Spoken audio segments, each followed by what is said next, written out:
आप सभी माता बहन भाइयों को जय श्री राधे, जय श्री कृष्णा।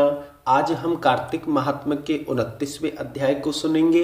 इससे पहले आप सभी मेरे साथ में बोलिए हरे कृष्ण कृष्ण कृष्ण हरे हरे, हरे राम राम राम हरे हरे। आइए कार्तिक महात्म्य के 29वें अध्याय को सुनते हैं।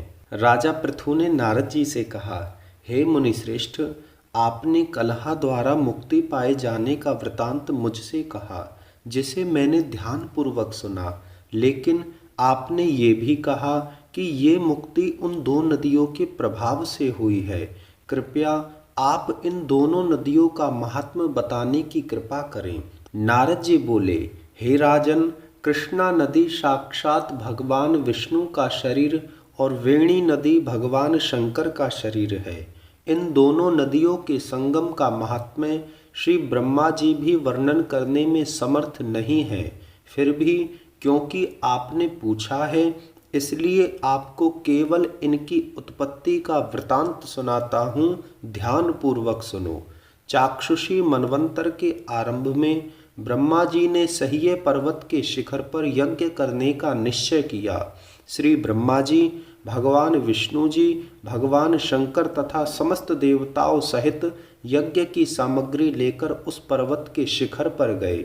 महर्षि भृगु आदि ऋषियों ने ब्रह्म मुहूर्त में उन्हें दीक्षा देने का विचार किया।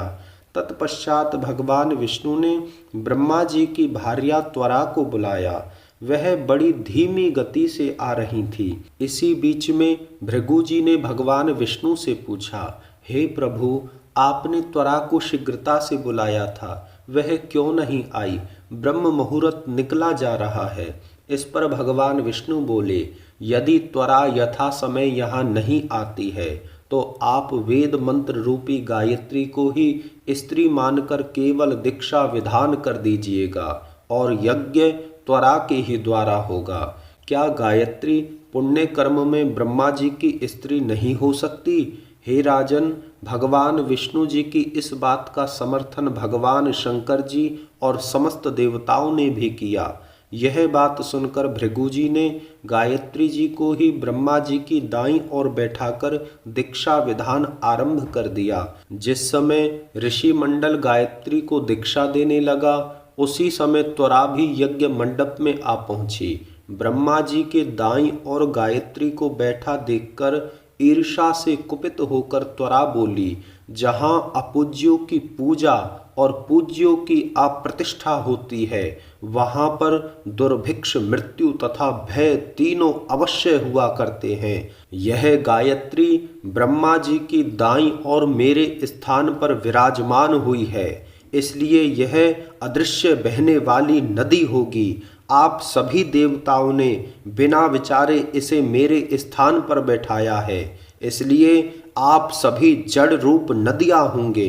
हे राजन, इस प्रकार त्वरा के शाप को सुनकर गायत्री को क्रोध आया। देवताओं के मना करने पर भी गायत्री ने त्वरा को शाप दे दिया। गायत्री बोली, त्वरा, तुमने बिना सोचे समझे व्यर्थ ही शाप दे दिया है, इसलिए तुम भी नदी हो जाओ। तब देवताओं में खलबली मच गई। सभी देवता त्वरा को साष्टांग प्रणाम करके बोले, हे देवी, तुमने ब्रह्मा आदि समस्त देवताओं को जो शाप दिया है वह उचित नहीं है, क्योंकि यदि हम सब जड़ रूप नदियां हो जाएंगे तो फिर निश्चय ही यह तीनों लोक नहीं बच पाएंगे। यह शाप आपने बिना विचारे दिया है, इसलिए यह शाप आप वापस ले लो। त्वरा बोली, हे देवगण, आपके द्वारा यज्ञ के आरंभ में गणेश पूजन ना किए जाने के कारण ही यह विघ्न उत्पन्न हुआ है। मेरा यह शाप कदापि खाली नहीं जा सकता, इसलिए आप सभी अपने अंगों से जड़ीभूत होकर अवश्य नदियां बनोगे। हम दोनों भी अपने अपने अंशों से पश्चिम में बहने वाली नदियां बनेंगी। हे राजन, त्वरा के यह वचन सुनकर भगवान विष्णु, शंकर आदि सभी देवता अपने अपने अंशों से नदियां बन गए। भगवान विष्णु के अंश से कृष्णा, भगवान शंकर के अंश से वेणी तथा ब्रह्मा जी के अंश से कुदुमवती नामक नदियां उत्पन्न हो गई। समस्त देवताओं ने अपने अपने अंशों से जड़ बनाकर वहीं सहिए पर्वत पर विराजित कर दिए। फिर उन सभी के अंश पृथक पृथक नदियों के रूप में बहने लगे।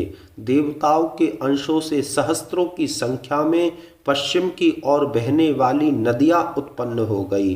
गायत्री और त्वरा दोनों पश्चिम की ओर बहने वाली नदियां होकर एक साथ बहने लगी। उन दोनों का नाम सावित्री पड़ा। ब्रह्मा जी ने यज्ञ स्थान पर भगवान विष्णु तथा भगवान शंकर की स्थापना की। दोनों देवता महाबल तथा अतिबल के नाम से प्रसिद्ध हुए।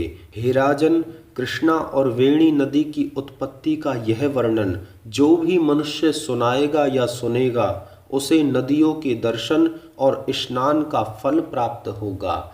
इतना कह करके आज के इस 29वें अध्याय का यहीं पे विराम करते हैं। आप सभी मेरे साथ में बोलिए, हरे कृष्ण कृष्ण कृष्ण हरे हरे, हरे राम राम राम हरे हरे। पुनः आप सभी माता बहन भाइयों को जय श्री राधे, जय श्री कृष्ण।